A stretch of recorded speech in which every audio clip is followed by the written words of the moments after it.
you found the one, you should never give her up.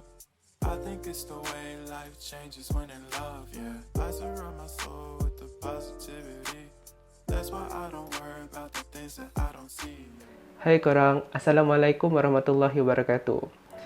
Jadi hari ini aku nak buat satu video mengenai STPM penggal 1 khas kepada subjek geografi.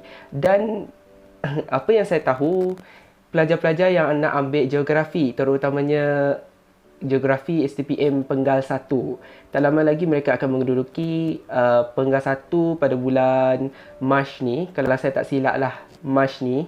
Yang penting saya tahu dia bulan Mac. Dan sekali dengan pelajar yang nak ambil ulangan semester 1. Jadi video aku pada hari ini, aku nak share dengan korang mengenai tip asas lah sebelum kita menduduki geografi ni. Geografi terutama kepada pelajar-pelajar yang ambil geografi pada penggal 1 ataupun kepada pelajar-pelajar yang nak ulang semester 1 untuk subjek geografi. Sebelum tu jangan lupa untuk subscribe dan share video ni. Mana tahu video ni dapat membantu kawan-kawan yang lain yang nak menduduki geografi penggal 1. Okey? Okey. Untuk korang yang nak ambil geografi STPM penggal 1 yang tak lama lagi ni, mesti korang berdebar kan.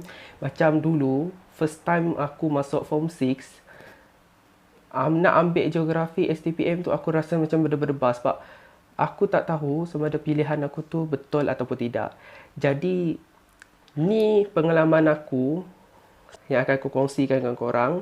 Macam mana cara aku belajar macam mana cara aku adapt dengan keadaan macam mana cara aku nak belajar geografi dalam masa 6 bulan. Tapi aku rasa untuk pelajar penggal 1 sekarang, aku rasa mereka ada masa yang lama sangat lah. Terlebih lama adalah untuk menduduki STPM penggal 1 ni sebab kan disebabkan PKP lagi, disebabkan tarikh dilanjutkan lagi. Jadi korang ada banyak lagi masa. Mungkin aku buat video ni lewat sedikit lah. Cuma aku rasa ni berbaloi untuk aku kongsikan dengan korang apa yang aku buat sebelum aku menduduki geografi. Kenapa aku nak share? Tapi Alhamdulillah dengan segala usaha yang aku buat, tindakan yang aku buat, akhirnya aku dapat A untuk geografi. Jadi aku ingin kongsikan juga macam mana cara aku dapat A ni, apa yang aku buat, ada ke tips-tipsnya. Jadi ni tips dia. Jadi pertama sekali adalah korang perlu ada minat dalam geografi. Kenapa aku cakap ada minat? Sebab ramai je pelajar-pelajar yang nak ambil STPM ni kan. Mula-mula mereka ambil geografi ni sebab mereka tak ada pilihan lain. Ada juga yang ambil geografi ni sebab mereka ada asas. Ada juga yang tak ada asas. Mungkin masuk-masuk je, oh aku nak ambil geografi. Jadi permulaannya kita perlu ada minat. Untuk ada minat, macam kita minat seseorang jugalah. Slow untuk minat sesuatu benda tu, kita perlu faham satu by satu. Sebab kalau nak difahamkan geografi ni, dia tentang sekeliling kita kan. Geografi ni sebenarnya, dia berkaitan dengan macam mana bumi ni bergerak, apa yang berlaku dekat tanah tu, apa yang berlaku dekat sekeliling, angin tu macam mana bergerak, pokok ni macam mana. Geografi ni senang je sebenarnya. Cuma dia ada term-term tu yang perlu untuk ditekankan lah dalam geografi. Macam kita belajar sains juga, ada term-term sains yang kita tak boleh nak ubah. Macam tu lah juga untuk geografi. Untuk geografi ni, macam saya cakap, first sekali perlu ada minat. Macam mana nak ada minat? Nak tak nak, korang perlu juga ada minat. Sebab geografi, dia tentang kehidupan sekeliling kot. Geografi, dia tentang diri kita sendiri juga. Okay? Yang kedua adalah perlu untuk kita faham. First, kita perlu ada minat. Yang kedua, perlu untuk kita tahu kenapa kita ambil subjek geografi ni. Apa sebenarnya tentang geografi ni.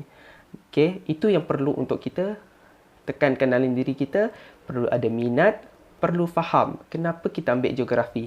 Tu asas je tau, kita perlu tahu. Yang kedua adalah perlu adanya buku nota ataupun tak buku rujukan. Kalau buku rujukan ni, mana-mana buku rujukan pun boleh untuk jadi rujukan kita sebelum menghadapi STPM geografi. Pelangi ke Sesbadi ke Bumi Gemilang ke, yang tu berdasarkan korang punya semakan sendirilah terhadap buku rujukan sebelum korang beli. Selalunya orang banyak beli buku rujukan Pelangi yang famous tu lah. Kalau tak pun Sesbadi, yang dua tu. Tapi aku langsung tak digalakkan adanya buku rujukan. Sebenarnya aku ada buku rujukan yang ni, iaitu Sesbadi punya buku rujukan. Cuma kalau aku sendiri, aku tak prefer sangat adanya buku rujukan macam ni. Okay? Adanya buku rujukan macam ni, aku tak prefer sangat. Sebab apa? Aku lebih percaya dengan buku nota yang cikgu aku sendiri bagi. Macam ni. Okay, ni merupakan nota yang cikgu aku bagi dekat sekolah. Nota ni sebenarnya lebih terhad lah sebab cikgu aku yang bagi.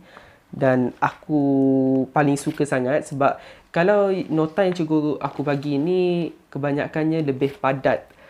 Sebab cikgu aku merupakan penyemak pemeriksaan kertas geografi. Jadi dia tahulah apa kriteria yang perlu ada dalam semakan tu. Jadi ni buku, dia bagi kertas je untuk nota. Yang ni aku hias sendiri dalam file. Yang ni merupakan bahagian A dan ni pula bahagian B. Jadi contohnya kan, dalam cikgu aku bagi ni, bahagian A dia ada bab 1, bab 2 ke tema 1, tema 2. Tema 1, tema 2. Dan apa yang dia bagi sangat-sangat bagus. Contohnya lah, dalam ni dia ada bagi ciri-ciri sistem. Ciri-ciri sistem dia terus bagi fakta, huraian. Dan dia tahu fakta tu 1 markah, huraian tu 1 markah. Tu yang bestnya sebab kalau diikutkan dalam buku ni, buku rujukan ni, dia kadang-kadang dia panjang tu tak. Ayat terlampau panjang dan kita tak tahu yang mana satu dia punya fakta. Jadi kalau aku tak galakkan sangat lah untuk percaya dengan buku rujukan. In case kalau cikgu korang ada bagi nota, gunakanlah nota yang cikgu korang bagi dengan sebaik-baiknya. Sebab nota tu lah yang sangat bagus.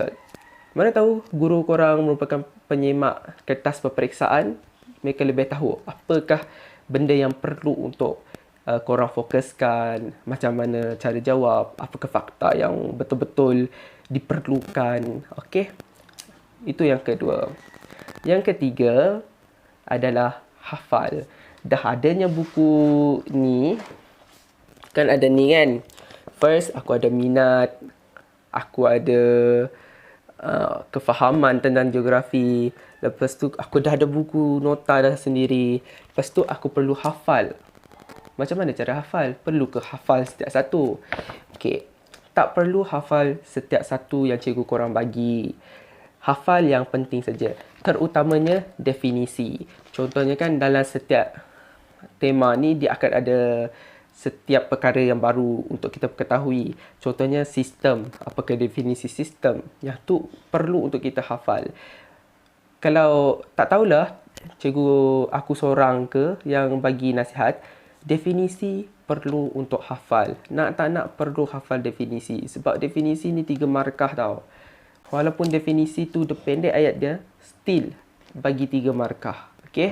Sebab tu kita penting untuk hafal geografi. Ada juga yang cakap macam mana cara aku hafal Aku tak hafal semua. Contohnya kan, macam aku cakap tadi, ciri-ciri sistem. Okay, dalam ni ciri-ciri sistem dia ada 7 ciri-ciri sistem. Perlu hafal semua? Tak perlu. Kita perlu hafal 4 ke 6 ke. Kalau ciri-ciri sistem ni mungkin dia boleh keluar dalam soalan subjektif. Mungkin dia minta 3 ciri je ke, macam tu. Macam ciri-ciri sistem ada 7, aku akan hafal. Sekurang-kurangnya aku akan hafal 6 lah untuk pembelajaran aku. aku tak akan hafal semua. Kalau fakta dia ada 10, aku akan paling maksimum aku akan hafal 6 je. Jadi tips untuk menghafal, jangan sekali korang hafal huraian sekali. Hafal fakta je dulu. Macam aku hafal fakta. Okey. Lepas aku hafal, apa yang perlu untuk kita buat adalah salin balik apa yang kita hafal. Contohnya, kita tengok hafal fakta, ada 6 fakta ciri-ciri tadi. Kita salin balik. Okey, tu dah menunjukkan yang kita hafal. Jadi seterusnya adalah kita dah salin, kita refer pula dengan kawan kita. Macam aku dulu, aku selalu tahu ambil kertas Contoh, aku bagi contoh. Kan aku dah baca kan semua nota, lepas tu aku salin. Yang aku salin macam ni lah, aku salin fakta je ni tau. Yang aku salin, aku bagi dekat kawan aku, kau semak jap, kau tanyalah mana-mana soalan yang aku salin dekat situ. Kau tanya dengan aku, kalau ada fakta yang aku salah, kau perbetulkan. Tapi yang tu salah satu cara lah. Tapi yang paling bestnya adalah kalau guru kami orang dulu, dia aktif sikit lah. Macam contohnya dia cakap, esok hari Jumaat, kamu orang perlu hafal tema 2. Contohlah, kamu orang perlu hafal tema 2. Siapa-siapa yang tak dapat hafal, tak boleh balik. Waktu tu lah kami orang bersemangat sangat nak hafal, takut tak boleh balik. Sebab dia serius tahan korang. Macam cikgu lain yang boleh bagi permission untuk korang balik, tapi kalau cikgu kami orang, dia takkan bagi. Sebab dia memang serius dalam pembelajaran. Okay, aku simpan jap. Okay. Lepas tu apa yang perlu untuk korang buat adalah rujuk semula bahan yang cikgu korang bagi. Macam kami orang dulu, cikgu kami orang juga selalulah buat ujian topikal dekat kami orang. Dia nak tengok tahap kami orang menghafal je sebenarnya. Dan tahap kami untuk memaham apa yang kami orang belajar. Jadi, setiap ujian topikal, saya akan simpan. Dan sebelum peperiksaan akan start tu, saya akan tengok ujian topikal yang cikgu bagi tu, apa selalunya kesalahan yang saya buat. Okay. Aku akan tengok balik. Aku banyak buat salah part ni lah. Definisi lah. Aku banyak buat kesalahan part essay lah. Aku tak jawab soalan ni lah. Yang tu perlu untuk korang tekankan sepanjang korang belajar.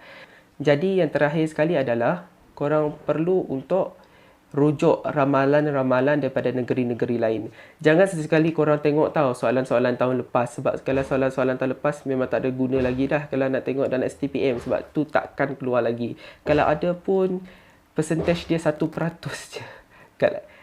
Memang 1% saja nak keluar. Sebab selalunya memang takkan keluar lagi lah soalan-soalan tahun lepas. Jadi penting untuk korang tengok soalan ramalan daripada negeri-negeri lain. Macam negeri Terengganu ke, negeri Pahang ke, mana-manalah. Kalau boleh, pilihlah semua negeri, ambil semua ramalan-ramalan daripada semua negeri itu, korang compilekan dalam satu file, korang rujuk.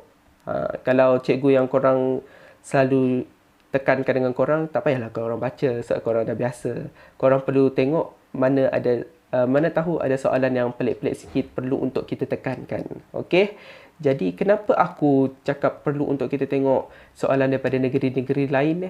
Sebab kalau nak tahu soalan-soalan geografi ni kan, setiap guru di sekolah akan menghantar contoh-contoh soalan kepada Kementerian Pendidikan, mungkin Kementerian Pendidikan untuk dijadikan soalan. Tapi tak tahulah mereka pilih yang mana satu, daripada negeri mana ataupun sekolah mana satu. Penting untuk kita ambil contoh-contoh soalan ramalan daripada negeri-negeri lain. Mana tahu soalan yang mereka keluarkan tu mungkin dipilih oleh Kementerian Pendidikan untuk dijadikan soalan, kita tak tahu.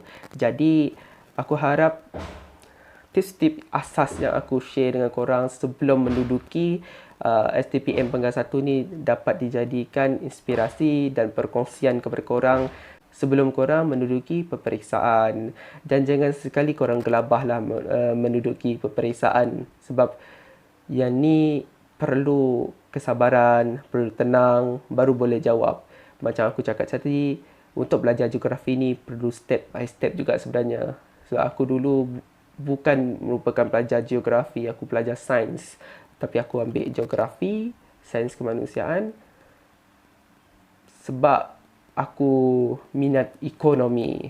Dalam kelas tu ada ekonomi, jadi aku ambil lah geografi ni secara terpaksa. Dulu aku memang tak minat langsung dengan geografi, tapi sampai bila aku tak nak minat geografi kan, aku perlu tanamkan dalam diri aku, sekurang-kurangnya kau perlulah minat satu subjek ni dengan perlahan-lahan. Aku tak boleh membenci subjek tu selama-lamanya. So, aku akan duduk subjek tu juga. Jadi, aku perlu tanamkan diri aku untuk minat, untuk faham subjek tersebut. Lepas faham, adanya nota cikgu bagi. Lepas cikgu bagi, aku cuba untuk hafal. Lepas tu aku salin balik. Lepas tu aku hafal dengan kawan. Tak pun kalau korang beruntung, korang akan dapat cikgu yang tolong korang untuk hafal, push korang.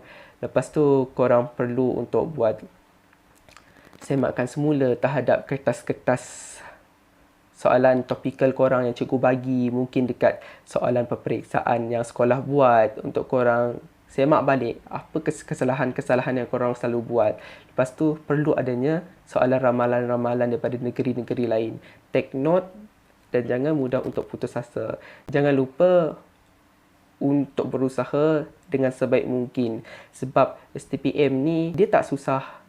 Cuma kalau korang baca, alhamdulillah, insya-Allah korang akan dapat jawab soalan dengan sebaik-baiknya. Okey.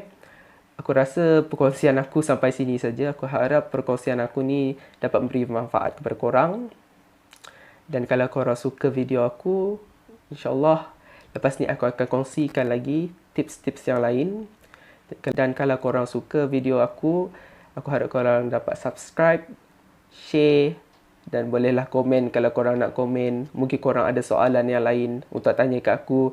Mungkin korang ada cadangan yang lain nak buat video. Okey. Terima kasih. Itu saja. Bye-bye.